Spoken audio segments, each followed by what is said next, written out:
یہ دعا تو نسلوں کے لیے ہے، یہ دعا تو موجودہ بحران کے لیے ہے، یہ دعا تو غربت کو ختم کرنے کے لیے، یہ دعا رشتوں کے حالات کو بہتر کرنے کے لیے، یہ دعا تن اور من کے روگوں کو اور تن کے سکھ کے لیے اور زندگی کے چین اور سکون کے لیے، برکت، عزت اور عافیت کے لیے، اور ایمان کے بچانے کے لیے، اور ایمان کو قبر تک لے جانے کے لیے، اور خاتمہ بالخیر کے لیے، اللہ نور والی قبر ہو، اللہ نور والی زندگی ہو، اللہ نور والی پل صراط ہو، اور نور والی جنت ہو، یہ اس کے لیے دعا ہے۔ میں نے کہاں کہا ہے صرف حفاظت کے لیے؟ تو ساری نظاموں کی حفاظت کے لیے، برکتوں، عافیت کے لیے، عطا اور خیر کے لیے ہے،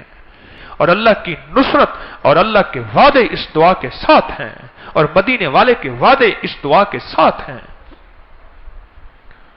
بسم اللہ علی دینی ونفسی وولدی واہلی ومالی۔ سوچے تو صحیح، جو یہ دعا پڑھتا ہے اس کی زندگی کے 5 چیپٹر، یہ 5 نظام کیسے بہترین گلدستہ بن جاتا ہے، اور جس میں رب کائنات ایسے حفاظت کا نظام فرشتوں کے ارد گرد لگا دیتا ہے، اور ایسے اللہ پاک چھاؤں کر دیتا ہے اس پہ، رزق، دولت، عزت، عافیت، برکت، عطا، جود و سخا، بس ایسے چھاؤں ہو جاتے ہیں اس دعا کے پڑھنے والے کو۔ 7 دفعہ صبح شام پڑھ لیں، زیادہ مسائل ہیں تو دن رات پڑھیں، وقت بے وقت پڑھیں، پل بے پل پڑھیں،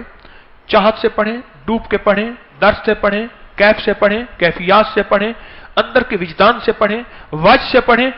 ڈوب کے پڑھیں۔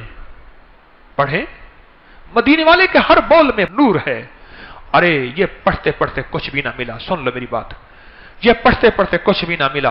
پر یاد رکھنا ہر دعا کا بدلہ جنت میں اللہ وہ دے گا، رب کعبہ کی قسم،